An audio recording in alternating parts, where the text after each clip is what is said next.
भारत के विस्तृत भौगोलिक क्षेत्र में अनेकों भाषाओं का प्रयोग किया जाता है, जहां जनसंवाद के लिए भिन्न भिन्न बोलियां प्रचलित हैं।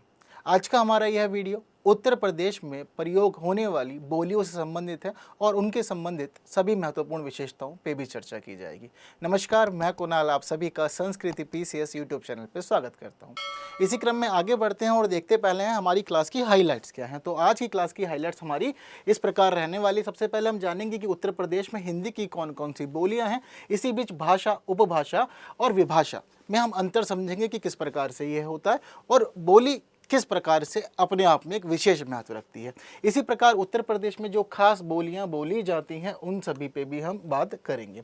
ठीक, तो महत्वपूर्ण क्लास है और बहुत सारी अलग अलग बातें आप लोगों के लिए आज के इस वीडियो में शामिल की गई हैं। तो इसी क्रम में आगे बढ़ते हुए देखते हैं कि किस प्रकार का प्रश्न इस खंड से हमसे पूछा जा सकता है। तो ये प्रश्न दिया गया है, उत्तर प्रदेश में हिंदी की प्रमुख बोलियों को समझाते हुए उनके प्रमुख क्षेत्रों का उल्लेख कीजिए। यानी कि क्षेत्र अलग हो जाएगा, बोली बदल जाएगी। तो ठीक इसी प्रकार कौन सी बोली किस क्षेत्र से संबंधित है आपको यह बात भी पता होनी चाहिए।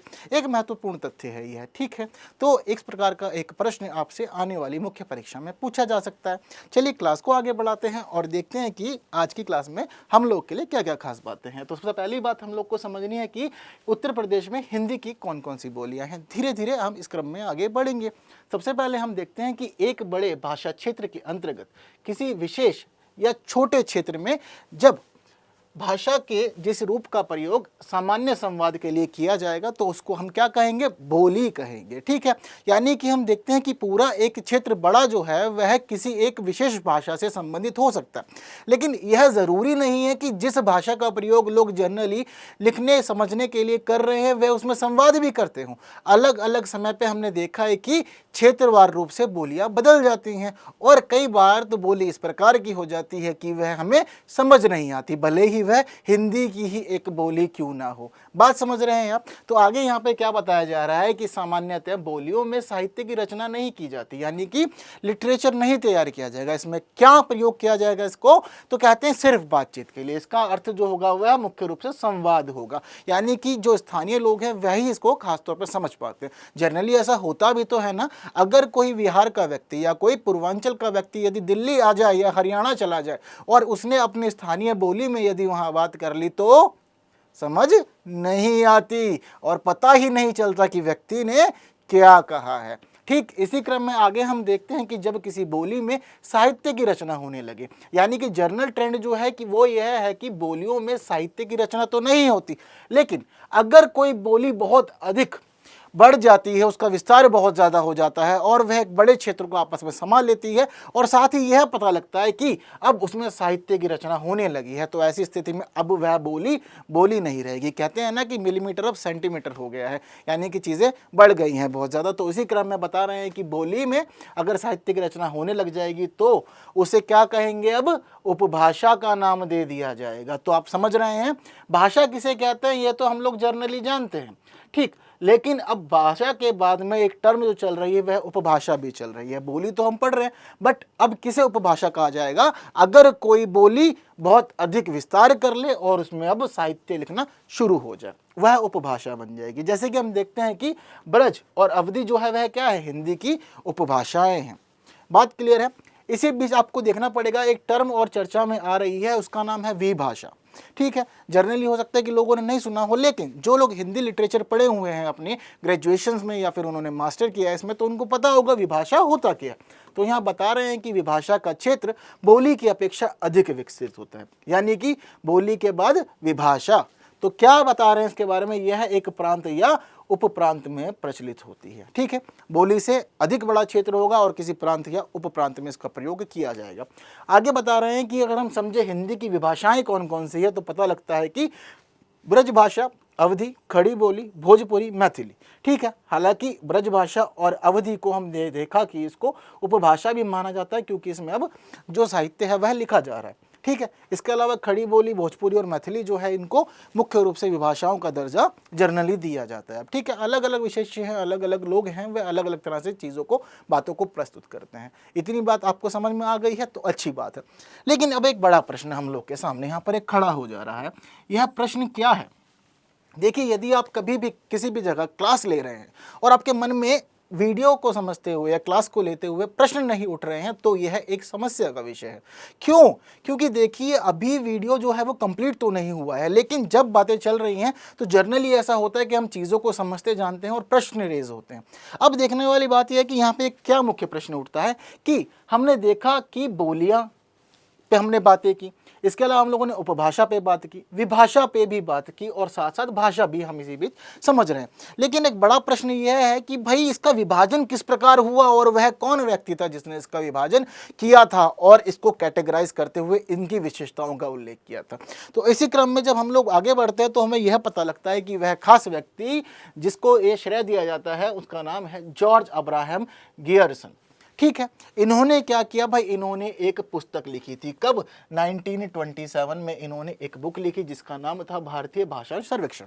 इन्होंने अपने इसी सर्वेक्षण के अंदर भारत की हिंदी जो भाषा है उसको अलग अलग खंडों में विभाजित किया और उससे संबंधित अनेक विशेषताओं को बताया। तो यहाँ पता लगता है कि हिंदी की उपभाषाओं और बोलियों के वर्गीकरण से संबंधित इन्होंने विस्तृत चर्चा की थी। आगे हमें यही पता लग रहा है कि इन्होंने क्या किया कि भारत की जो बोलियां हैं उनको 5 भागों में बांट दिया। अभी हम उत्तर प्रदेश में नहीं हैं, अभी हम भारत में समझ रहे हैं। तो भारत की जो कुल बोलियां हैं उन सभी को यह मानते हैं कि 5 भागों में बांटा जा सकता है। कौन कौन से क्षेत्र? एक पश्चिमी हिंदी है, एक पूर्वी हिंदी है, एक राजस्थानी भाषा है, एक बिहारी है और एक पहाड़ी है। अगर हम स्थिति समझे तो मुख्य रूप से हिंदी को कहाँ विभाजित किया जा रहा है? उत्तरी भारतीय क्षेत्र के अंदर। ठीक है, क्योंकि पश्चिमी क्षेत्र, पूर्वी क्षेत्र, राजस्थानी, बिहारी और पहाड़ी ये सभी कहाँ है? ये सभी उत्तरी भारत का हिस्सा है। तो क्या पता लगता है कि पश्चिमी हिंदी यानी कि भारत के जो उत्तरी क्षेत्र है उसमें भी पश्चिमी जो हिस्सा है वहाँ कौन सी भाषाएं बोली जाती हैं या कौन सी बोली बोली जाती है? तो पता लगता है कि खड़ी बोली वहाँ के लोग बोलते हैं जिसका जो नाम है मूल वह कौरवी है। इसी क्रम में पता लगता है कि यहाँ ब्रजभाषा, बुंदेली, हरियाणवी, वांगरू और कन्नौजी का प्रचलन है। वहीं अगर हम अब जो पश्चिमी हिस्सा था उत्तर भारत का उससे अगर हम पूर्व तरफ बढ़ जाएं तो हमें यहाँ पता लगता है कि अवधी, बघेली और छत्तीसगढ़ी बोली जाती है। यानी कि हम क्या कर रहे हैं, हम पहले पश्चिमी हिस्से में था, राजस्थानी, हरियाणवी जो है ये राजस्थान, हरियाणा, दिल्ली आदि आदि क्षेत्रों में प्रचलित है, उत्तर प्रदेश में प्रचलित है। लेकिन अब इस क्रम से हम पूर्व की ओर बढ़े और हम छत्तीसगढ़ तक गए। ठीक है, वहीं राजस्थानी की भी खास बात यहाँ पे अलग से दिखाई जा रही। तो राजस्थान में कुछ खास भाषाओं का प्रचलन है, कुछ खास बोलियों का प्रचलन है। तो बता रहे हैं कि कौन सी बोलियां हैं? मारवाड़ी है, यह खासतौर पर पश्चिमी राजस्थान में बोली जाती है। इसके अलावा जयपुरी या ढूंढाड़ी भाषा जो बोली है, यह ढूंढाड़ी बोली भी यहाँ पे प्रयोग की जाती है। कहाँ? पूर्वी राजस्थान में यह बोली प्रयोग की जाती है। इसके अलावा मेवाती जो है यह मुख्य रूप से उत्तरी राजस्थान में बोली जाती है। साथ ही मालवी जो भाषा है, जो बोली है, यह दक्षिणी राजस्थान में बोली जा रही है। ठीक है, तो ये सभी अलग अलग बोलियां हैं जो राजस्थान में बोली जाती हैं। ठीक है, हालांकि बीच बीच में मैं भाषा बोल दे रहा हूँ क्योंकि जनरली हम लोग यूज़ कर लेते हैं, लेकिन ये सभी बोलियाँ ही हैं। ठीक है, आगे पता लगता है कि बिहार का जो क्षेत्र है वहाँ कौन कौन सी बोलियाँ प्रचलित हैं? तो भोजपुरी, मगही और मैथिली बोली बोली जाती हैं। साथ ही हम देखें तो पहाड़ी क्षेत्र जो है वहाँ पर गढ़वाली, कुमाऊनी और नेपाली बोली जाती है। बात क्लियर है? तो अलग अलग क्षेत्र के हिसाब से इस प्रकार वर्गीकरण किया गया था। ठीक है, तो यह बात यदि आप समझ गए हैं तो महत्वपूर्ण वर्गीकरण है और जर्नली आप लोग को यह सभी बातें पता होनी चाहिए। अब यदि आप लोगों को ये बातें अच्छे से समझ आ गई है तो हम लोग को आगे बढ़ जाना चाहिए और समझना चाहिए खड़ी बोली को। तो खड़ी बोली के बारे में क्या कह रहे हैं?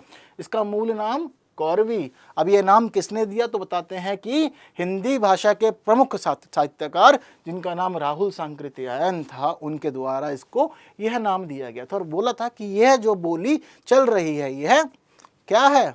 यह कौरवी है। हालांकि ये जो नाम था यह 1801 तक ही प्रचलन में रहा, उसके बाद यह नाम खत्म हो गया और उसके बाद यह जो पूरी बोली थी इसको खड़ी बोली के रूप में जाना जाने लगा। आगे हमें इसी क्षेत्र में पता लगता है कि यह कुछ खास क्षेत्रों में बोली जाती है। ठीक है, उन क्षेत्रों में हम समझे तो सहारनपुर, मुजफ्फरनगर, बागपत, बिजनौर, हापुड़, गाजियाबाद, मेरठ, शामली, अमरोहा, संभल, मुरादाबाद और रामपुर के क्षेत्र आते हैं। यदि हम इसको मानचित्र के माध्यम से समझे तो हमें पता लगेगा कि यह मुख्य रूप से यह वाला क्षेत्र है जहाँ पर यह बोली बोली जा रही है। ठीक है, अभी उत्तर प्रदेश में धीरे धीरे हम आगे बढ़ेंगे तो देखेंगे कि अलग अलग क्षेत्र में एक अलग बोली का प्रचलन है और लोग अलग अलग तरह से शब्दों का प्रयोग कर रहे हैं। इतनी बात क्लियर है? तो आगे हमें खड़ी बोली के बारे में यह भी पता लगता है कि मेरठ की खड़ी बोली आदर्श और मानक मानी जाती है। यानी कि वास्तव में जो एक्चुअल खड़ी बोली है उसका प्रयोग कहाँ करते हैं? मेरठ में करते हैं। यह खास विशेषता है इसकी। आगे यहाँ पर यह भी पता लग रहा है कि जो खड़ी बोली है उसका जो प्रथम महाकाव्य है उसका नाम प्रिय प्रवास है। यह क्वेश्चन आपसे डायरेक्टली पूछा जा सकता है, यदि आप मेंस में इसको मेंशन कर देते हैं तो बहुत अच्छी बात है, और प्री में आपसे इसी प्रकार से यह प्रश्न पूछा जा सकता है कि प्रिय प्रवास किस बोली का महाकाव्य है, तो आप बता सकते हैं कि यह खड़ी बोली का है। ठीक है, क्योंकि आप लोग संस्कृति पीसीएस के चैनल पे पूरी क्लास ले रहे हैं। आगे हमें यह भी पता लगता है कि खड़ी बोली के प्रथम कवि कौन थे, अमीर खुसरो थे। इसी क्रम में आगे हमें यह भी पता लगता है कि सर्वप्रथम खड़ी बोली शब्द का जो प्रयोग किया था वह किसने किया था, तो वो दो खास व्यक्ति थे जिनका नाम लल्लू लाल और सदल मिश्र थे। इन दोनों ने ही इस पूरी बोली को, इस क्षेत्र में बोले जाने वाले जो संवादीय भाषा थी उस संवादीय बोली को उन्होंने नाम दिया खड़ी बोली। ठीक है, तो यह दोनों ही जो व्यक्ति हैं यह खड़ी बोली के मामले में बहुत ज़्यादा विशेष स्थान रखते हैं, तो ज़रूरी है कि ये नाम आप लोग याद रखें। इतनी बात सबको क्लियर हो गई है, समझ रहे हैं, जान रहे हैं अच्छे से कि किस प्रकार से खड़ी बोली का विशेष महत्व है। इसी क्रम में यदि हम आगे बढ़े तो हमें पता लगता है अब ब्रज भाषा के बारे में। ठीक है, मैं आपको निरंतर अलग अलग क्लासेस में जितनी भी हम लोगों ने आर्ट एंड कल्चर की ली है तो मैंने आपको बताया है कि ब्रज क्षेत्र बहुत महत्वपूर्ण है उत्तर प्रदेश में, और मुख्य रूप से यह है भगवान कृष्ण से संबंधित है। तो चलते हैं वापस से उसी क्षेत्र की ओर।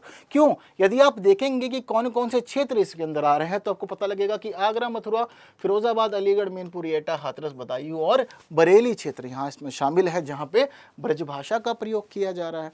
इसी क्रम में हमें यह भी पता लगता है कि हिंदी के साहित्यिक विकास के रीति काल के दौरान ब्रज भाषा का प्रमुख स्थान था और इसका अधिक प्रयोग किया जाता था। ठीक है, थोड़ा सा अगर हम हिंदी साहित्य की ओर चले, जितने लोगों ने पढ़ा है अलग अलग समय हम देख रहे हैं कि पढ़ने को मिलता है, आजकल दिल्ली यूनिवर्सिटी में भी ग्रेजुएशन में पढ़ाया जा रहा है। ठीक है, तो इसी क्रम में हम लोग को यह भी पता लगता है कि रीति काल, इस समय दो काल खासतौर पर प्रचलन में थे, एक रीति काल हुआ करता था और एक भक्ति काल हुआ करता था। ठीक है, तो इसी प्रकार से इसका विभाजन किया गया था। भक्ति काल में मुख्य रूप से जो लेखन था वह भक्ति से संबंधित था। ठीक है, ईश्वर की बातें ज़्यादा होती थी और लोग स्वयं को ईश्वर में खो दिया करते थे, इस प्रकार का काव्य उस समय लिखा गया था।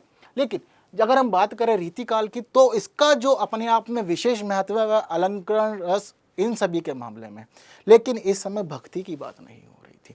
तो इसी प्रकार से दो खंडों में इस काल को विभाजित किया था, एक को रीति काल कहते हैं, एक को भक्ति काल कहते हैं। ठीक है, तो इसी के साथ हम लोग को पता लगता है आगे कि नैनीताल के तराई क्षेत्र में प्रचलित ब्रज भाषा का जो नाम है वह बुक्सा है।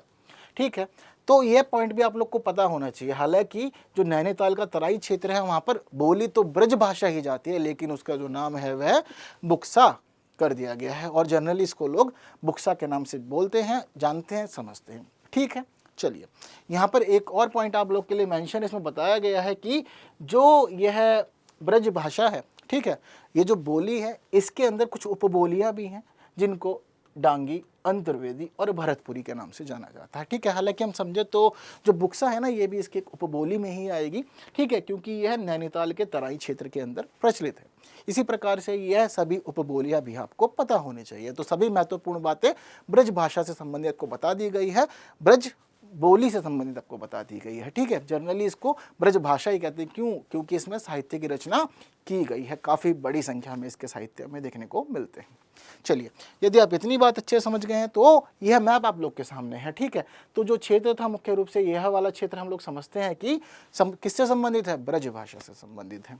ठीक है, इसी क्रम में यदि हम लोग आगे बढ़ें तो तीसरी महत्वपूर्ण बोली हमें तो देखने को मिल रही है वह अवधी है। तो अवधी का प्रचलन कहाँ पर है तो पता लगता है कानपुर, उन्नाव, लखनऊ, बाराबंकी, रायबरेली, सीतापुर, फतेहपुर, लखीमपुर खीरी, अयोध्या, गोंडा, प्रयागराज, प्रतापगढ़, सुल्तानपुर, जौनपुर और मिर्जापुर में है। ठीक है, तो इस पूरे के पूरे क्षेत्र में इसका प्रचलन है। यदि हम लोग मानचित्र पे समझे तो हमें यह पता लगता है कि अब हम लोग यहाँ तक आ गए हैं। ठीक है, यह वाला जो क्षेत्र है यह क्षेत्र मुख्य रूप से किससे संबंधित है, यह पूरा क्षेत्र अवधि से संबंधित है। ठीक है, तो इसी प्रकार हमें यह सभी नाम देखने को मिल रहे हैं यहाँ पर। ठीक, चलिए, हालांकि हो सकता है कि आगे पीछे कुछ क्षेत्र और भी हो मानचित्र में, ठीक है ना, क्योंकि मैं सभी आपको बताऊंगा तो काफ़ी लंबा समय लग जाएगा इसके अंदर। ठीक है, लेकिन इसी क्रम में आपको समझ लेना है क्षेत्रवार रूप से कैसे कैसे धीरे धीरे हम आगे बढ़ रहे हैं उत्तर प्रदेश में। तो बढ़ते बढ़ते क्या हो रहा है कि बोली बदल जा रही है। ठीक है, यहाँ हमें एक खास बात यह भी पता लगती है कि अगर हम अवधि को समझें तो अवधि हमें दो रूपों में मिलेगी। यदि कोई भी व्यक्ति लिटरेचर पढ़ेगा तो उसको पता लगेगा कि अवधि के दो रूप प्रचलन में है, एक को ठेठ अवधि कहा जाता है और एक को साहित्यिक अवधि कहा जाता है। ठेठ अवधि कैसी? यह वह बोली है जो मुख्य रूप से लोग बोलने में प्रयोग करते हैं, ठीक। लेकिन जब अवधि का साहित्य लिखा जाएगा तो वहाँ जो बोली है उसका स्वरूप थोड़ा सा बदल जाएगा, कुछ अलग हमें यहाँ पर शब्द और एक अलग ही लय देखने को मिलेगी, जो कि ठेठ अवधि में संभव नहीं। अगर हम यहाँ समझें तो हमें पता लगता है कि जो सूफी कवि हैं उनकी जो मुख्य रचनाएं हैं वह ठेठ अवधि में की गई थी, ठीक है। तो इस प्रकार का जो प्रचलन है हमें अलग अलग देखने को मिल रहा है। साहित्यिक अवधि का कुछ अलग महत्व है और ठेठ अवधि का कुछ अलग महत्व है, ठीक है। तो बताते हैं कि जो सूफी कवि हैं उन्होंने खासतौर पर अपनी रचनाएं ठेठ अवधि में कर दी। आगे यहाँ पर यह भी बता रहे हैं कि भाई जो साहित्यिक अवधि है उसमें कुछ महत्वपूर्ण और बहुत ही ज़्यादा अमूल्य धरोहर देखने को मिलती है, जैसे कि साहित्यिक अवधि में ही लिखी थी गोस्वामी तुलसीदास ने श्री रामचरितमानस, ठीक है, बहुत ज़्यादा लोकप्रिय है। तो इसी प्रकार हमें पता लगता है कि ठेठ अवधि साहित्यिक अवधि अपने आप में थोड़ा अलग है। इसको हम लोग सीधा सीधा ठेठ अवधि को सूफी कवियों से जोड़ सकते हैं और साहित्यिक अवधि को हम यहाँ किससे जोड़ रहे हैं? तुलसीदास जी द्वारा रचित रामचरितमानस और अन्य कृतियों से। इतनी बात क्लियर है। तो यह महत्वपूर्ण बात अवधि से संबंधित थी, जो मैं उम्मीद करता हूं कि आप लोग अच्छे से समझ गए हैं। इसी क्रम में अगर हम लोग आगे बढ़े तो हमें देखने को मिलती हैं कुछ महत्वपूर्ण बातें जो भोजपुरी से संबंधित है। भोजपुरी आज के समय में एक खास बोली बन गई है और इसका जो प्रचलन है, इसका रिवाज है, बहुत ज़्यादा बढ़ गया है, ठीक है। आजकल हम लोग देखते हैं कि बिल्कुल गीत संगीत मूवीज़ हर जगह पे भोजपुरी का प्रचलन हो रहा है और जिस प्रकार से स्थानीय लोग अलग अलग क्षेत्रों तक पहुंच रहे हैं तो यह बोली भी वहां तक पहुंच रही है। तो क्या पता लगता है कि कहाँ बोली जा रही है ये बोली? मुख्य रूप से उत्तर प्रदेश के पूर्वी क्षेत्र में बोली जा रही है, ठीक है। क्यों बोली जा रही है? क्योंकि जनरली हम लोग देखते हैं कि बिहार में इसका विशेष प्रचलन है, लेकिन क्या होता है कि मैं आपको हमेशा बताता हूँ कि कभी भी ऐसा नहीं होगा कि अगर आपने भौगोलिक सीमाओं का विभाजन कर दिया है तो संस्कृति भी पट जाएगी। नहीं, आप सिर्फ सीमा बांट सकते हैं लेकिन संस्कृति वहाँ पर मिली जुली मिलेगी। तो इसी प्रकार यह जो क्षेत्र होता है, इस क्षेत्र में हमें देखने को मिलता है कि यहाँ पर कौन सी बोली बोली जाती है? मुख्य रूप से भोजपुरी यहाँ पर बोली जाती है। इतनी बात सभी क्लियर। तो स्थान भी आप समझ रहे हैं, जैसे कि वाराणसी, जौनपुर, गाजीपुर, मऊ, बलिया, चंदौली, गोरखपुर, देवरिया, कुशीनगर, आजमगढ़, बस्ती, सिद्धार्थनगर, संत कबीर नगर, अम्बेडकर नगर आदि क्षेत्र इसमें शामिल है। तो यह सभी क्षेत्र अगर हम देखें तो सब यहीं पर ही है, ठीक है। इतनी बात सबको क्लियर हो गई है। चलिए अब जरा भोजपुरी से संबंधित कुछ अन्य बातें भी हम लोग देख लेते हैं। तो हमें क्या पता लगता है कि जो यह शब्द भोजपुरी है, ठीक है, कैसे आया अस्तित्व में यह तो हमें नहीं पता, लेकिन सर्वप्रथम किसने इसका प्रयोग किया था? तो पता लगता है कि रेमंड नाम के एक व्यक्ति थे जिन्होंने पहली बार कहा कि अच्छा, अरे आप तो जो बोल रहे हैं यह तो भोजपुरी है, आप भोजपुरी का प्रयोग कर रहे हैं अपनी बोलचाल में या संवाद करने में। तो उसके बाद ही ऐसा हुआ कि भोजपुरी इसको नाम मिल गया और सभी लोगों ने मान लिया कि हम जो बोलते हैं वह भोजपुरी है, ठीक है। आगे हमें यह भी पता लगता है कि हिंदी प्रदेश में सर्वाधिक जो लोग हैं ना वह भोजपुरी का ही प्रयोग करते हैं, ठीक है। हालांकि हम लोगों ने देखा कि जो हिंदी की बोलियां हैं वो तो अनेक हैं, लेकिन उस सबके बावजूद अगर सबसे ज़्यादा प्रचलन किसी का है तो वह भोजपुरी का है। इसी में हमें यह भी बात पता लगती है कि भोजपुरी का प्रचलन केवल भारत में ही नहीं, विदेशों में भी है। और मैं आपको हमेशा से ये बात बताता आ रहा हूँ कि जब कभी कोई व्यक्ति एक स्थान से दूसरे स्थान जाता है तो वह अकेला नहीं जाता, वह अपने यहाँ की संस्कृति, भाषा, बोली, पहनावा, खान पान सभी चीज़ों को लेकर जाता है। तो ठीक इसी क्रम में हमें यहाँ क्या पता लगता है कि भाई इसका विस्तार अब दूर दराज तक हो गया है, भारत से बाहर भी हो गया, विदेशों में भी लोग भोजपुरी बोल रहे हैं। कहाँ बोलते हैं? सूरीनाम। कौन है ये? सभी आइलैंड्स की बात हम लोग कर रहे हैं। तो सूरीनाम ये पैसिफिक आइलैंड्स है जहाँ पर खासतौर पर भोजपुरी का प्रचलन हमें देखने को मिल रहा है। फिजी में बोलते हैं, मॉरिशस में भी देखने को मिल रहा है, गुयाना में, या इसके अलावा हम लोग बात करें तो त्रिनिडाद एंड टोबैगो आदि, ठीक है, यानी कि और भी जगह है। तो महत्वपूर्ण आइसलैंड्स की हम लोगों ने बात की तो पता लगा कि यहाँ तो बोलते हैं, इसके अलावा भारत में तो लोग बोल ही रहे हैं, लेकिन दुनिया में भी अलग अलग जगह जहाँ पर यहाँ के लोग जा रहे हैं वह भोजपुरी को लेके जा रहे हैं और अंग्रेज़ों को भी सिखा दे रहे हैं। मतलब अंग्रेज़ जो थे वो अपने फ्लुएंट एक्शन में जब वो बोलते हैं कि है, हाय, हेलो, तो उसी बीच वो लोग अब भोजपुरी सीख रहे हैं और वो कह देते हैं कि कैसन बा, बढ़िया बानी। तो वही सब बात यहाँ पर अब आपको देखने को मिल रही है। इतनी बात क्लियर हो गई। चलिए तो इसी क्रम में आगे हम लोग बढ़ जाते हैं। तो भोजपुरी का क्षेत्र हम लोगों ने समझ लिया था और इसी क्रम में चलते हैं हमारी अगली बोली की ओर, जिसका नाम है बुंदेली। अगर मैं आपको बुंदेली बताऊं तो कहाँ बोली जाएगी? मुख्य रूप से बुंदेलखंड वाले क्षेत्र में। तो बुंदेलखंड का क्षेत्र कौन सा है ये आपको मैंने पहले ही बता दिया था। स्टार्टिंग में यदि हम लोग वापस चलेंगे लोकगीत लोक नृत्य में तो आपको मैंने क्लियर किया था कि किस क्षेत्र को उत्तर प्रदेश में बुंदेलखंड क्षेत्र बोला जाता है। तो ठीक इसी क्रम में स्थानों की अगर हम बात करें तो कौन कौन आ रहे हैं? झांसी, जालौन, हमीरपुर, ओरछा, उरई, महोबा और बांदा। ठीक है, तो इस क्षेत्र में जिस भी बोली का लोग प्रयोग कर रहे हैं आपसी संवाद के लिए उसे बुंदेली बोला जाता है।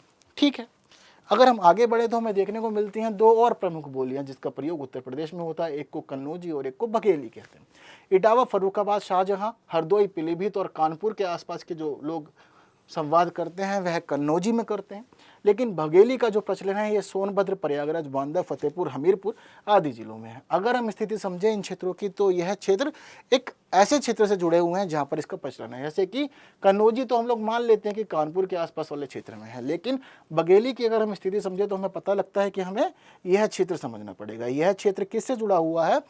मध्य प्रदेश से जुड़ा हुआ है। तो खास तौर पर यहाँ के लोग ही इसका प्रयोग कर रहे हैं। ठीक है, क्योंकि हमें यह पता लगता है कि मध्य प्रदेश के अंदर एक बड़ी संख्या के लोग बघेली भाषा का प्रयोग करते हैं। तो ठीक इसी प्रकार हमें जो यह सीमावर्ती जिले हैं उत्तर प्रदेश के वहाँ भी बघेली का प्रचलन देखने को मिल रहा है।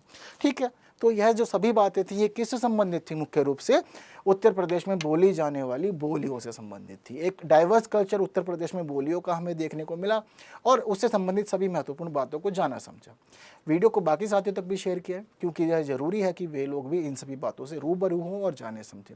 वीडियो को लाइक नहीं किया तो कर दीजिए। फिर मिलते हैं अगली वीडियो में और कुछ नई बातों को जानेंगे, समझेंगे, उत्तर प्रदेश की संस्कृति से जुड़ी हुई कुछ नई बातों को करेंगे। Thank you so much. फिर मिलते हैं जल्द।